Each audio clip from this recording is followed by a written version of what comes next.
Hi hello నమస్తే అండి. నేను మీ లక్ష్మీ చౌదరిని. వెల్కమ్ టు మిస్టీ మధురిమల Telugu audio stories. Hrudayadhatri part 64తో మీ ముందుకు వచ్చేసాను. కథలోకి వెళ్లే ముందు వీడియోకి లైక్స్ హైప్స్ ఇవ్వడం మర్చిపోకండి యార్. నేను అడగడమే కానీ మీ నుంచి రెస్పాండ్ లేదు. ఇక కథలోకి వెళ్దాం. ధీరజ్ ఆఫీస్ ముందుకి కారు రాగానే హోందాగా దిగుతాడు. ధీరజ్ కోసం బయటకు వచ్చిన సరియు ధీరజ్ని చూసి, వామ్మో ఈ గురుడేంటి ఇంత అందంగా ఉన్నాడు అనుకుంటూ చూస్తూ నుంచుంటుంది. శేషగిరి వెళ్ళి వెల్కమ్ సార్ అని బొకే ఇస్తారు. అంకుల్, కాల్ మీ ధీరజ్, అమ్మ చెప్పింది మీ గురించి అని అంటాడు ధీరజ్. ఆ మాటకి సరయు ఇంప్రెస్ అయిపోయింది. ఆఫీస్లో మీరు బాస్, నేను మేనేజర్ బాబు, అలా ఉంటేనే బాగుంటుంది అని అంటారు శేషగిరి. పర్లేదు అంకుల్, మీరు నన్ను ధీరజ్ అని పిలవండి. ఇంకితను వంశీ, నా ఫ్రెండ్. ఇక నుంచి నాతో పాటు తను కూడా ఇక్కడే వర్క్ చేస్తాడు. అలాగే బాబు, పదండి అని అంటారు. ఓకే అని లోపలికి వస్తుండగా ఎంట్రన్స్ దగ్గర నుంచున్న సరయుని చూస్తాడు. ధీరజ్నే రెప్ప కొట్టకుండా చూస్తున్న సరయుని చూసి ధీరజ్ కొంచెం ఇబ్బందిగా ఫీల్ అవుతుంటే, వంశీ మాత్రం పాపం మా వాడికి పడిపోయిందనుకుంటా అని నవ్వుకుంటాడు. శేషగిరి సరియు అని పిలవగానే, ఓహ్, సరియు అంటే తినా, బాగుంది. ధీరజ్ అంటే ఇష్టం అనుకుంటా. ఆంటీకి కూడా ఈ అమ్మాయి అంటే ఇష్టం ఉన్నట్టుంది. చూడాలి ఈ కథ ఏంటో అనుకుంటాడు వంశీ. బాబు, మా అమ్మాయి సరియు ప్రాజెక్ట్ హెడ్గా ఉంటుంది అని చెబుతారు శేషగిరి. ఓహ్ అంటాడు ధీరజ్. హలో సార్, వెల్కమ్ అంటూ బొకే ఇస్తుంది. చిన్న స్మైల్ ఇస్తూ అది తీసుకుంటాడు. పదండి అని లోపలికి తీసుకొచ్చి అందరినీ ధీరజ్కి పరిచయం చేస్తారు. అందరి పరిచయాలు అయ్యాక ధీరజ్ తన క్యాబిన్లోకి వెళ్తాడు.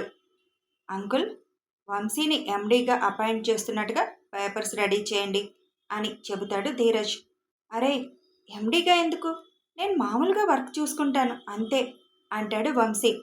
చూప్, మాట్లాడుకు అంటూ మీరు ప్రాసెస్ చూడండి అంకుల్. మిస్ సరియు, ఇప్పుడు ఎన్ని ప్రాజెక్ట్స్ చేస్తున్నారు, వాటి డీటెయిల్స్ అన్నీ నాకు ఒకసారి చెప్పగలరా అని అడుగుతాడు ధీరజ్. ఎస్ సార్ అని మొత్తం సిస్టంలో చూపిస్తూ ఎక్స్ప్లెయిన్ చేస్తుంది సరియు. తన టాలెంట్ చూసి ధీరజ్ ఆశ్చర్యపోతాడు. గుడ్, ఇంత టాలెంట్ పెట్టుకొని ఎందుకు ఇక్కడే ఉండిపోయారు అని అడుగుతాడు ధీరజ్. ఆంటీ అడిగారు, నా కంపెనీలో చేస్తావా అని. ఆంటీ కోసం ఉండిపోయాను. థ్యాంక్ యూ అని మనస్ఫూర్తిగా చెబుతాడు Dheeraj. No need thanks sir, మీరు ఈ కంపెనీని నిలబెట్టండి చాలు అని అంటుంది సరియు.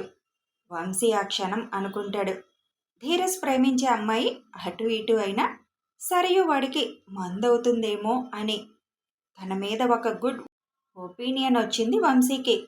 అందులో సరై ధీరజ్ని చూసే చూపులో తేడా వంశీ కనిపెట్టాడు. ఓకే, ఇంక మీరు వెళ్ళి వర్క్ చూడండి, మిగిలినవి నేను చెక్ చేస్తాను అని చెబుతాడు ధీరజ్. ఓకే సార్, ఏమైనా డౌట్ ఉంటే కాల్ మీ అని చెప్పి వెళ్ళిపోతుంది సరియు. వంశీకి కొన్ని ఫైల్స్ ఇచ్చి తను కూడా కొన్ని ఫైల్స్ స్టడీ చేయడం మొదలు పెడతాడు ధీరజ్. సరియు తన క్యాబిన్కి వెళ్ళి కూర్చొని గడగడ మంచినీళ్లు తాగుతుంది. ధీర్, ఇలా ఉన్నావేంట్రా బాబు? ఫోటోలో చూసి ఫ్లాట్ అయ్యా, ఇంకిప్పుడు నిన్ను ఇలా చూస్తుంటే నా గుండెల్లో గంటలు మోగుతున్నాయిరా బాబు అనుకుంటుంది. అప్పుడే సరియు ఫోన్ మోగుతుంది. మమత గారు ఫోన్ చేస్తారు. అప్పుడే చేసింది మా అత్తగారు అని ఫోన్ లిఫ్ట్ చేసి హలో అని అంటుంది. ఇప్పుడు చెప్పు, మా అబ్బాయిని చేసుకోవడం ఇష్టమేనా అని అడుగుతారు మమత. నీ కొడుకు వచ్చింది ఇప్పుడే. అప్పుడే ఎలా చెప్పనత్తా? 2 ఏళ్ల క్రితం ఫోటో తెచ్చి చూపించి నా కొడుకు గురించి చెప్పి నా కొడుకుని చేసుకుంటావా అని అడిగితే ఇప్పటి వరకు సమాధానం చెప్పలేదు. కనీసం ఇప్పుడు డైరెక్ట్గా చూసైనా ఏదో ఒకటి చెప్తావంటే ఇప్పుడు ఇలా అంటున్నావు. ఇంక నీతో అవ్వదు, కానీ నేను వేరే అమ్మాయిని చూసుకుంటాను ఇంకా అని అంటుంది మమత. అత్త, అంత పని చేయకు. నీ కొడుకు నాకు ఓకే, కానీ ఇప్పుడే కదొచ్చాడు. అసలు తన మనసులో ఎవరైనా ఉన్నారో లేరో అన్నది తెలుసుకోవాలి కదా. పైగా ఆఫీస్ ఒక గాడిలో పెట్టాలి. ఇప్పుడు నువ్వు పెళ్లి ప్రపోజల్ పెడితే తను నాతో కంఫర్ట్గా ఉండడు అని అంటుంది సరియు. ఓకే ఓకే, ఒక 3 నెలలు టైం ఇస్తున్నా. తర్వాత పెళ్లి గురించి మాట్లాడతాను. అప్పటి వరకు వాడి గురించి నేను చెప్పిన దానికన్నా నువ్వు గమనించు. బాయ్ అని ఫోన్ కట్ చేస్తారు మమత. నువ్వు నీ కొడుకు గురించి కథలు కథలుగా నాకు చెబుతున్నప్పుడే నాకు నచ్చేశాడత్తా. ఫోటోలో చూసి నువ్వు చెప్పింది విని నా మనసు ఇచ్చేశాను. ఇంకా గురుడు మనసు ఖాళీ ఉందో ఎవరైనా ఫిల్ అయ్యారో తెలుసుకోవాలి అని అనుకొని వర్క్ స్టార్ట్ చేస్తుంది సరియు. మధ్యాహ్నం వరకు వర్క్లో బిజీ అయిపోయిన భువి టైం చూసి అప్పుడే 1 అయిందా, నా పతి దేవుడు ఏం చేయుచున్నాడో వెళ్ళి చూచెదను అని తన క్యాబిన్ నుండి దేవు క్యాబిన్కి వస్తుంది. డోర్ తీసుకొని లోపలికి వచ్చేసరికి వర్క్లో బిజీగా ఉన్నాడు దేవ్. భువి వైపు చూసి ఒక 10 మినిట్స్ దాత్రి అని అంటాడు. అని ఈలోపు లంచ్ మొత్తం క్యారియర్ నుంచి తీసి టీపై మీద సర్దుతుంది. దేవ్ వర్క్ అవగానే లేచి హ్యాండ్ వాష్ చేసుకుని వచ్చి కూర్చుంటాడు. భువి అన్నం కలిపి తినిపిస్తుంటే వద్దు అనలేదు దేవ్. భువిని ఇబ్బంది పెట్టకూడదని హ్యాండ్ వాష్ చేసుకున్నాడు, కానీ తను తినిపిస్తే తినాలనే మనసులో ఉంది. దేవుకి తినిపిస్తూ తను తింటూ లంచ్ ఫినిష్ చేస్తారు ఇద్దరు. భువి అన్నీ సర్దేసి సోఫాలో కూర్చుంటుంది. ధాత్రి, రేపు ఇంటర్వ్యూలున్నాయి, నువ్వు చేస్తావా అని అడుగుతాడు దేవ్. దేనికి దేవ్ గారు, ఇప్పుడు కొత్త రిక్వైర్మెంట్ ఎందుకు అని అడుగుతుంది. నాకు పిఏ పోస్ట్కి రా అని చెబుతాడు. ఏంటి, పిఏ పోస్ట్కా? అమ్మాయిల్ని తీసుకుంటే ఊరుకోని దేవ్ గారు. ఎందుకు, నా మీద అనుమానమా? ఇంకోసారి ఆ మాట అడిగారంటే మూతి మీద వాత పెడతా దేవ్ గారు. మరి అమ్మాయిలు ఎందుకొద్దు? పర్సనల్ అసిస్టెంట్ అంటే మీకు అన్నిటికీ హెల్ప్ చేస్తూ దగ్గరగా ఉండాలి. మీ దగ్గరగా ఎవరైనా అమ్మాయిలుంటే నేను ఊరుకోను దేవ్ గారు. నాకు నచ్చదు. మీరు అది జెలస్ అనుకున్నా ఏమనుకున్నా నాకేమీ ఫరక్ పడదు. అంతగా కావాలంటే నన్ను పెట్టుకోండి పియ్యేగా. నాకు ఆ ఎండి పోస్ట్ వద్దు. ఆ క్యాబిన్ ఒకటి ఇచ్చి దూరంగా పడేశారు నన్ను. ఇప్పుడేమో పర్సనల్ అసిస్టెంట్ కావాలంట అబ్బాయికి అని మూతి తిప్పుతుంది. భూమి పెదాల మీద చిన్న పెక్కిచ్చి, ఏడవకు, అబ్బాయిలు మాత్రమే వస్తారు. నేను పోస్ట్ గురించి పెట్టినప్పుడు అబ్బాయిలకు మాత్రమే అని పెట్టానులే. మంచిది, మీకు కూడా బ్రెయిన్ బాగా పనిచేస్తుంది. దేవు ఒక్క చూపు చూసేసరికి సరే లంచ్ టైం అయింది కదా, వెళ్తున్నా అని అంటుంది. వెళ్ళు అని లేచి తన సీటు దగ్గరికి వస్తూ అంటాడు దేవ్. భువి ఫాస్ట్గా వచ్చి దేవు బుగ్గపై కిస్ చేసి, ఈ హాట్ అబ్బాయిని అమ్మాయిల నుంచి కాపాడుకోవాలి కదా, అందుకే నా బాధ అని అక్కడి నుంచి పరుగున వెళ్ళిపోతుంది. దేవ్ తల వెనక రబ్ చేసుకుంటూ క్రేజీ అని నవ్వుకుంటూ అనుకుని తన వర్క్ స్టార్ట్ చేస్తాడు. భూవి వెళ్ళి తన సీట్లో కూర్చొని, మీ మీద నమ్మకం లేక కాదు దేవ్ బాబు, అమ్మాయిల మీద లేక. అసలే ఎన్ని స్టోరీలు చూడడం లేదు. పియ్యేలాగా వచ్చి పెళ్ళైన వాళ్ళని ట్రాప్ చేయాలని చూడడం, లేదా పెళ్లి కాని బాసులతో ప్రేమలో పడి పెళ్ళిళ్ళు చేసుకోవడం. అందుకే నాకు ఆ కొత్త తలకాయ నొప్పి ఎందుకు బాబు అనుకుంటూ వర్క్ చేయడం స్టార్ట్ చేస్తుంది.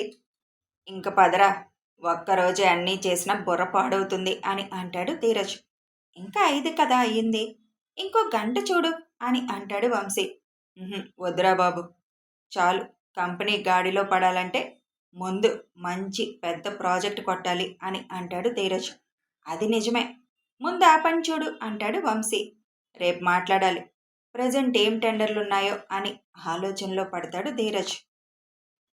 పెద్ద ప్రాజెక్టులు ఏం టెండర్లున్నాయో చూడాలని ఆలోచనలో పడిన ధీరజ్ని చూసి, ఏం ఆలోచిస్తున్నావురా అని అడుగుతాడు వంశీ.